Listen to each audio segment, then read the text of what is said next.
Okay, and so the next day is the 9th, the most important day of the Hajj. This is where you stand in before God asking His forgiveness. It's 9th, yeah, on the 9th.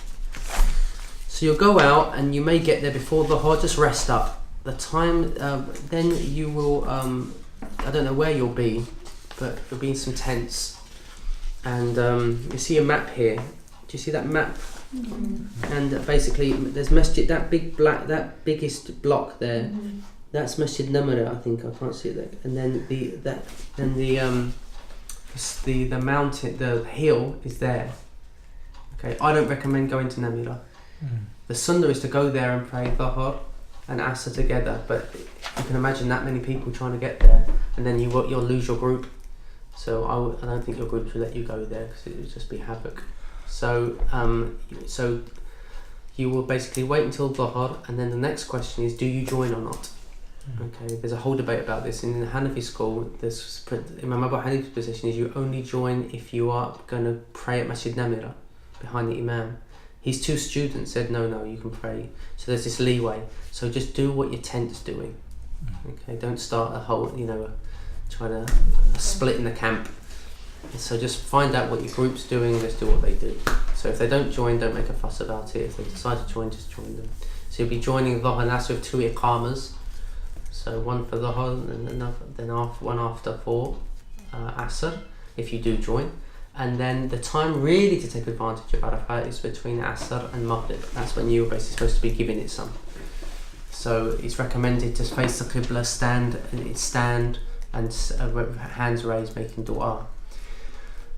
Do you do that in your camp, or do you want to go and do it over at the hill? Well, I wanted to go and do it over at the hill. Me and my wife decided, they said everyone was getting up and hugging one another, because this is a Pakistani custom I've seen, is that they basically celebrate after they've done this, because it's as if the Hajj is done, because the Prophet ﷺ said that the Hajj is Arafah. And so this is a customary thing, it's not, and there's still a lot more to Hajj yet, but this is basically, you've completed the main point here. At Arafat, basically, that your Hajj, you fulfilled the pillar of Hajj, one of the main pillars of Hajj. And I wanted to go over to the hill to get a real feeling of the ambience of the area, but you're going to have to be careful, because what happened was we lost our group, so me and my wife had to walk from Arafat all the way to Muzdalifah, and you don't want to be doing that at this time. They say not just the heat of the weather, but the heat of the vehicles coming off the vehicles is really intense. And so if you want to do that, make sure you know how to get back to your camp before Maghrib, because it is nice. It's recommended to stand. The Prophet ﷺ stood just by the hillside. He didn't go up on the hill. A lot of people think that's actually an act of yeah, it's not. It's if you want to go up there to get the view, I'm not saying it's forbidden to do it, but you'll be lucky to find a spot there. But don't start fighting over your spots and stuff, thinking, And so he actually stood there. There used to be a mosque and the black stones marking where the Prophet ﷺ actually stood. He sat on his camel and addressed the people, made dua facing the Qibla there. And so the whole thing is just stand and make dua, imagining yourself as if the sun's coming down, as if it's like the Day of Judgment.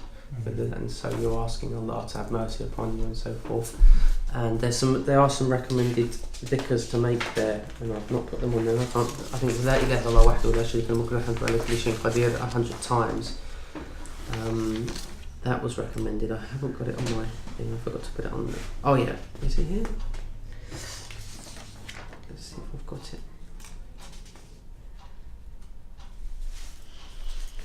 No, I haven't got it. There are some. I'll send those to you.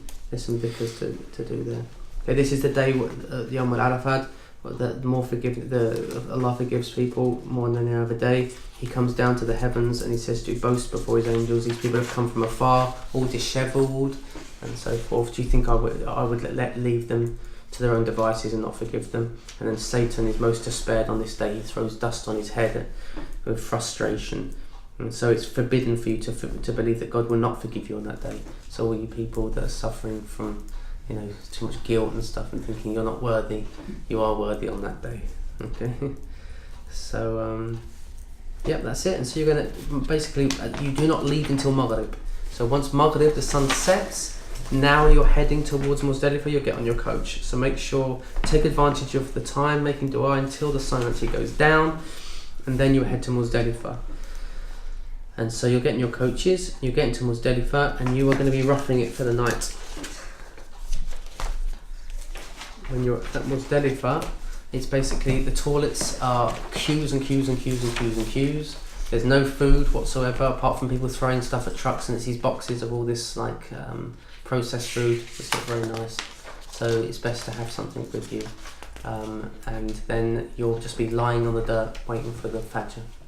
There's no creature comforts there, and I don't know if the VIP section provides. There was a section, you were behind fences and you had artificial grass, I think. Yeah, so I remember that. Is that when you were at Shisha?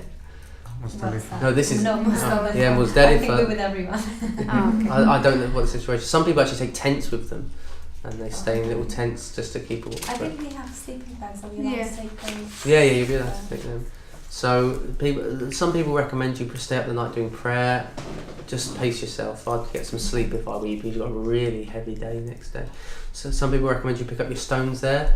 They all, how many is it? 70 if I do my maths. If you're saying for the third day, it's basically 7 on the first day, then 7, 14, 21, 21. So we've got 49. And then if you're saying for another third day, then that's another 21. Okay, but you can pick those stones up anywhere. It's not necessary in Muzdalifah, and it's not necessary to take all of them. You can just get the 7 for that day. It's recommended. Some say it's sunnah to do it. Get to take them from Muhassir. Muhassir is the area between Muzdalifah and Mina, which is the area where the army of Abraha were destroyed. And so some say it's recommended to take them from there. Allah knows best. And so you pick up your stones there, and you will basically, what's necessary here is that you stay there in the Hanafi school. You stay there. It's sunnah to stay the night there, but you're going to be there anyway. I can't see you going anywhere else, and it's wajib for you to actually stay there until Fajr. So you have to be standing there at Fajr in the Hanafi school. The other schools have differences of opinion on that, and that's why you'll see some people just walking straight through. But you don't need, unless there's a desperate situation, you really don't need to be doing that. Do you pray Fajr in Muzdalifah? Yeah, you should be praying for Muzdalifah. So the sunnah is you pray near the Mash'ar al-Haram. There's a mosque near. It's the closest part of Muzdalifah to Mina. Okay. And then you pray Fajr there, and you stand in prayer after the Fajr prayer until about 20 minutes before sunrise, and then you walk into Mina. This was the most beautiful scene for me in Hajj, because it felt like we were sitting there waiting for Fajr, and it was still dark, and we saw people just walking through because they were deciding to just go through, and it felt like an army going off to fight something, and you were sitting like with your little army camps and seeing them go through. They had their flags and they were saying, doing their talbiyahs, so it was a really beautiful scene. And then what happens, you pray Fajr, and then this whole horde, just you hear this, and you better get out the way if you're not moving now with them. And then everyone goes. So what the idea is that in Muzdalifah you're supposed to ponder upon Allah's forgiven you, and at the same time you're saying, now I've got an enemy before me, which is the shaitan. And so it's about, now I'm going to assert I'm not going to be beaten again by him. And so it is as if it's an army. I felt like it was like skirmishes going before the big battle. And then when you walking towards, in Mina, you're walking towards this huge, like the shaitan's got a big house now. It never used to be like that. But it's got this huge complex now. So you're going towards it and you're like, I'm going to get you. So that's the symbolism of it. So I've been forgiven and I'm not going to be beaten again now. So it's that determination.